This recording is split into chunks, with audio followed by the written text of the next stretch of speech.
We arrived at my parents' house for my son's birthday. They welcomed my sister's kids with gifts and balloons, even though it wasn't their day. My son got nothing. Not even a hug. I watched his smile drop. Then I stood up and said, "We're not coming back. Ever." My mom just blinked and said, "You're making a big deal." So I took the cake, took my kids, and walked out without a goodbye.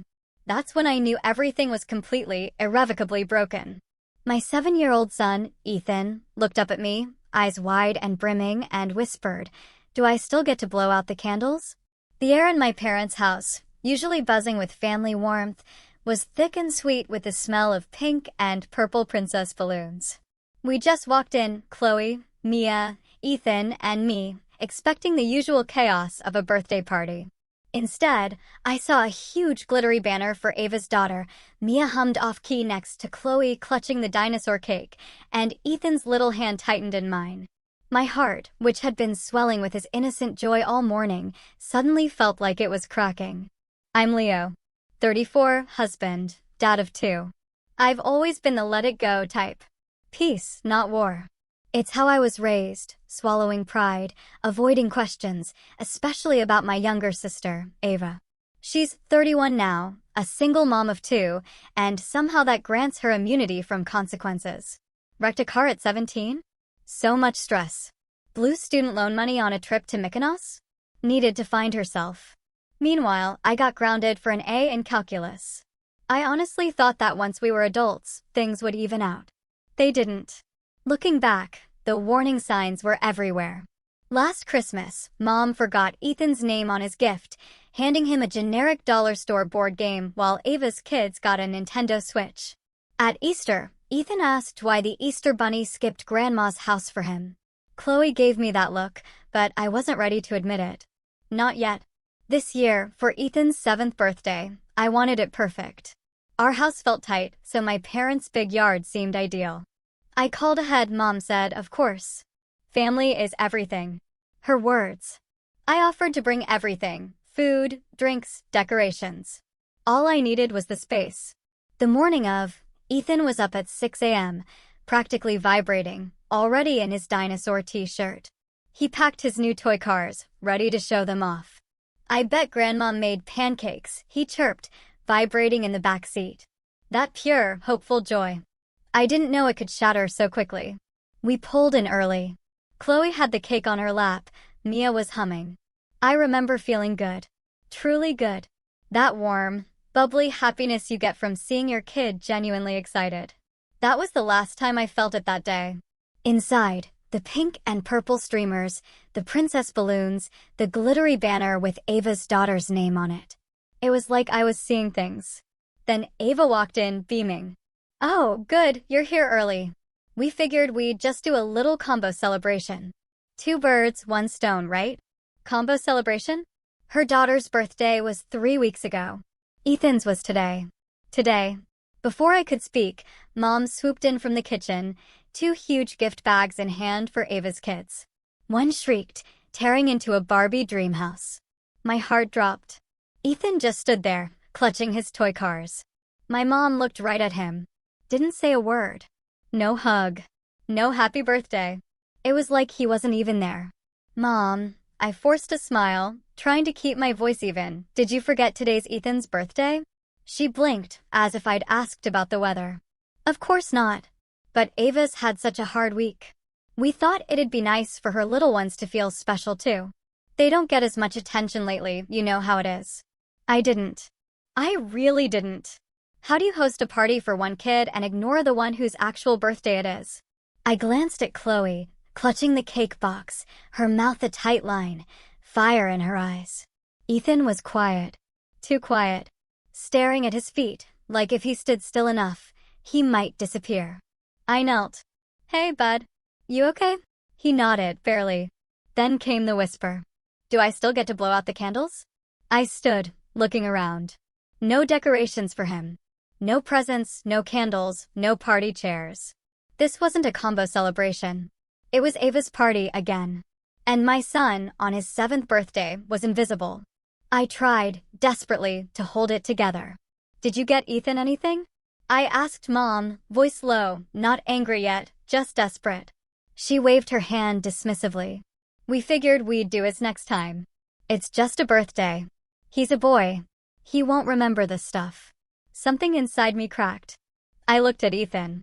The brilliant smile from that morning was gone, replaced by that hollow look kids get when they're trying not to cry in public. That was it. That was the moment. I didn't yell. Instead, I reached for the cake in Chloe's hands. We won't be staying. Mom blinked. Don't be like that. You're overreacting. I just looked around one last time. My sister laughing with her kids. My dad sitting quietly, like always. The presents, the streamers, the utter absence of anything for my son. Then I turned and walked out. Cake in one hand, my son's in the other. I didn't say goodbye. But this was just the beginning. The car ride was silent. Chloe held the cake like it might explode. Ethan stared out the window, his reflection more expressive than his face. He didn't ask why we left. Ellie, sweet and oblivious, hummed in the back seat. I almost envied her. We were home before noon.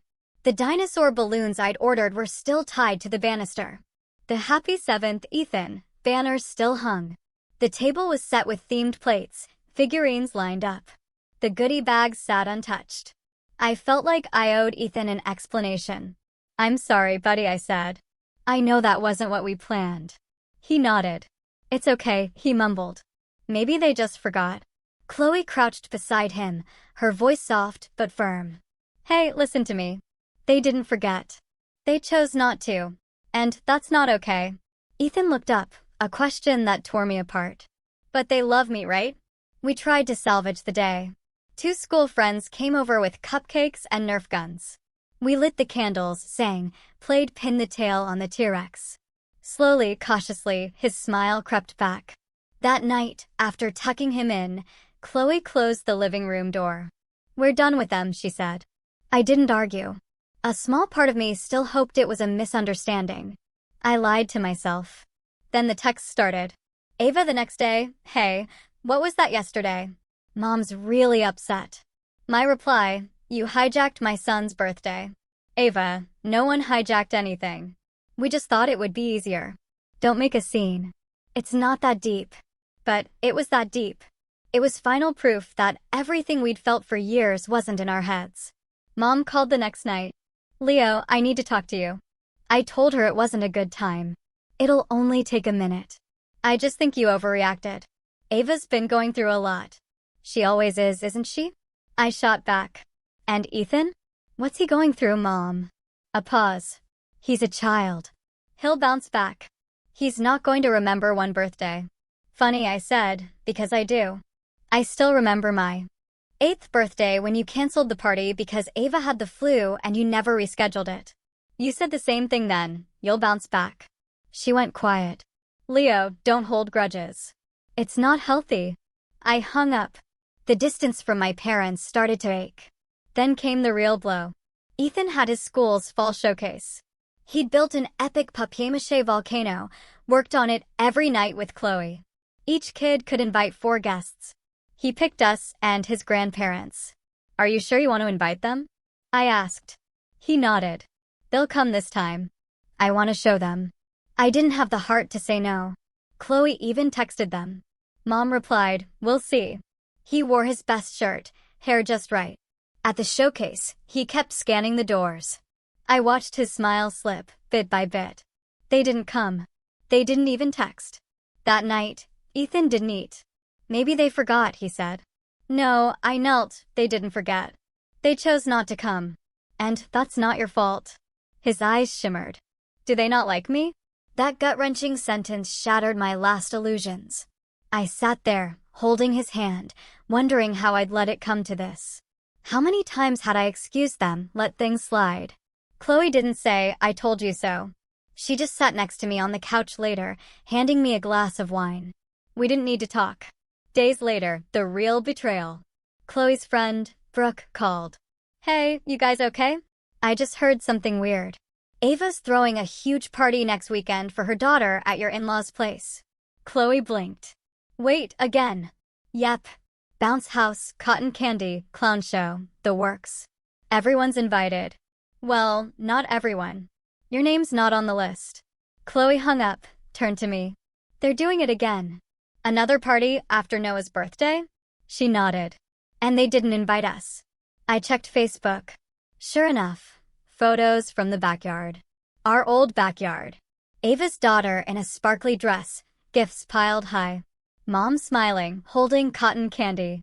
My dad in a #1 grandpa shirt. The same man who hadn't said a word to Ethan. That was it. The breaking point. Not just because they threw another party, not just because they excluded us, but because they made it loud, public, intentional. They wanted everyone to see who they showed up for and who they didn't. I closed the laptop, hands shaking. Not from anger, from clarity. For the first time, I saw it all clearly.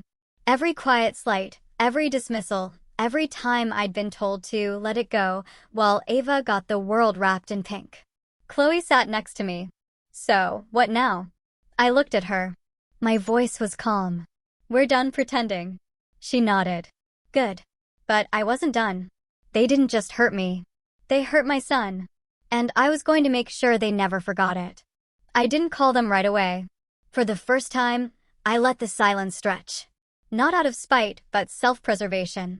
When you grow up with conditional love, you learn to shrink, to perform, to smile through disappointment. But eventually, something cracks. And then, silence isn't punishment. It's a boundary. That week, I felt hollow. I stopped opening texts, didn't answer calls, muted the group chat. Instead, I threw myself into web design. At night, I'd sit with Ethan while he colored. He didn't talk about grandma anymore, but I'd catch him glancing at the front door, expecting an apology. It didn't come. But something strange happened in that silence. Something good. Chloe and I started having real talks.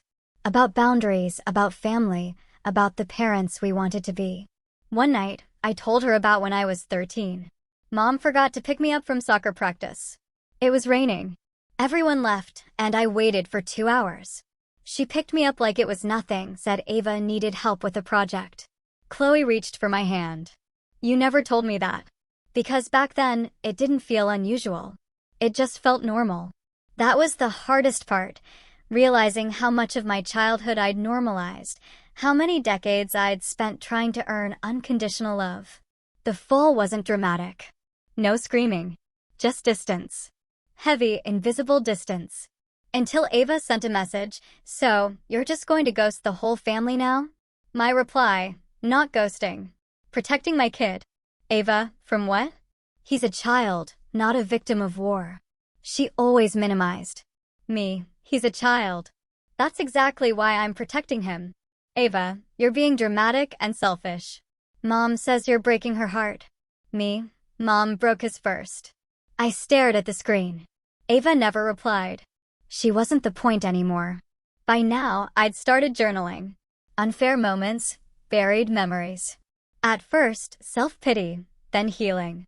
One night, Chloe peered over my shoulder. That's really good. I laughed. It's not for anyone. Maybe it should be. That planted a seed.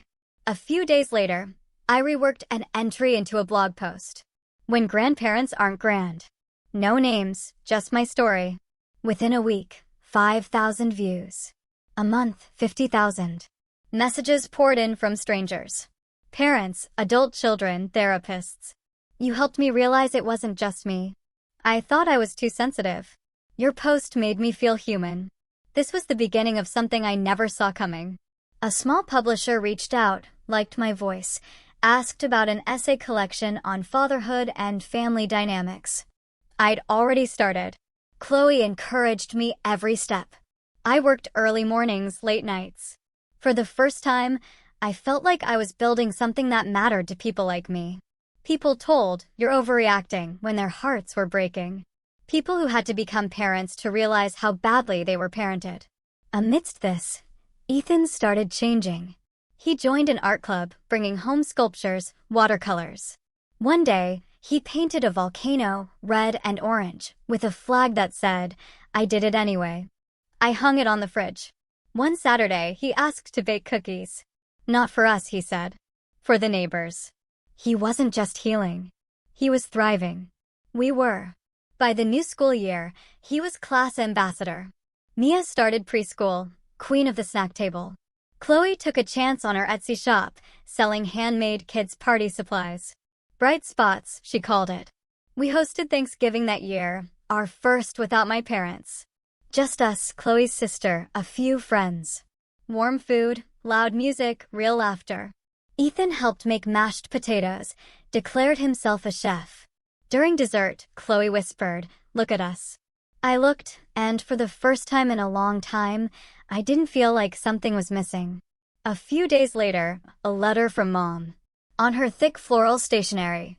3 paragraphs, no apology, no accountability, just a vague acknowledgement of hurt feelings. "We'd love to see the kids before Christmas. Let's put the past behind us." I read it twice, folded it, and put it in a drawer. I didn't respond. It wasn't a misunderstanding. It was a pattern. And until that was acknowledged, I wasn't opening the door. Hitting rock bottom wasn't the fall I expected. It was a turning point. I lost something walking out of that house, but I gained more. Clarity, strength, purpose. And my son gained a father who finally learned to stand up. They made my son feel invisible, so I made sure the world would never forget his story. And mine. The real revenge isn't about screaming or breaking things. It's quiet, controlled, surgical. It's letting someone ruin their own reputation while you rise, unbothered, unstoppable. And that's what happened. After my book gained traction, I got an invitation to speak at a regional parenting conference. In my hometown, where my mother chaired charity boards, where Ava was a substitute teacher, where our last name carried weight. When the flyer went out with my face and the title of my talk, Breaking the Cycle, How to Parent Without Repeating the Pain, it didn't go unnoticed. 2 days later, a text from my dad, "Is this really necessary?" I didn't respond. Instead, I sat with Ethan. "I'm going to talk to a bunch of parents about you, about protecting your kid." He looked up. "Are you going to tell them about Grandma?" I paused. "Yes, but not just her. I'm going to tell them how strong you are, how proud I am to be your dad." He smiled and went back to drawing. That smile was all the permission I needed. At the conference, I didn't hold back. I told the full story. Ethan's birthday, the forgotten art show, the silence, the letter, the manipulation. I didn't use names. I didn't have to. The room was still. Then the applause came, slow rising. During the Q&A, a woman asked, "What would you say to people who think you're airing dirty laundry?" I looked her dead in the eyes. "I'd say I'm not airing dirty laundry. I'm airing out the house before it kills someone." That clip went viral. TikTok, Instagram, Reddit. Comments poured in. "This is the kind of dad I want to be. I feel seen." "Screw that, you're overreacting" line. With that attention came opportunity. A bigger publisher, a podcast, a mental health nonprofit. Every time someone asked why I started writing, I told them the truth. My son smiled on his birthday, and then he stopped. And I promised myself I'd never let that happen again. Here's the real revenge. Chloe's Etsy shop? Bright spots? Orders started pouring in. Her dinosaur-themed birthday set became the #1 seller. We reinvested, rented a warehouse, hired help. She was soon making more in a month than Ava had made in a year. Meanwhile, Ava was struggling. Being the favorite only works when your image is intact. After the book, parents at her preschool asked questions. She wasn't fired, but quietly pushed out of the spotlight. No more Christmas pageant gigs, just awkward silences. And Mom? She tried to spin it. Hosted her annual charity gala. Sent glossy invites. But half the guests RSVP'd no. A few even sent copies of my book with highlighted passages. One donor wrote, "We don't support organizations led by people who silence their own children." She called me that night. I picked up. "Leo, I don't understand. Why are you doing this to us?" I was calm. "I'm not doing anything to you. I'm doing something for me, for my son. You're tearing this family apart." "No," I said, "you did that years ago. I'm just refusing to tape it back together with silence." She started crying. "I don't know how to fix this," she said. "You don't," I replied. "You listen. You sit with the truth and you stop pretending I'm the problem." She hung up. That was the last time we spoke. No legal drama, No public fights, just silence. But this time, it was mine. Ethan turned 8 last month. We threw the biggest party our backyard could hold. 40 kids, a magician, 2 bounce houses. When it was time to blow out the candles, he looked around at all his friends, the laughter, the decorations with his name on them, and said, "This is my party. I love it." I kissed his head. He danced in the sun with chocolate on his face. In that moment, I didn't feel bitter. I felt free. The best revenge isn't destruction. It's creation. It's building the life they said you didn't deserve. It's giving your child the love you never got. It's turning your pain into a platform, your scars into a message, your silence into a roar. I never went back to that house. Never begged to be seen. Because now I see myself. And that's enough. That's everything. What do you think was the hardest part about all of this?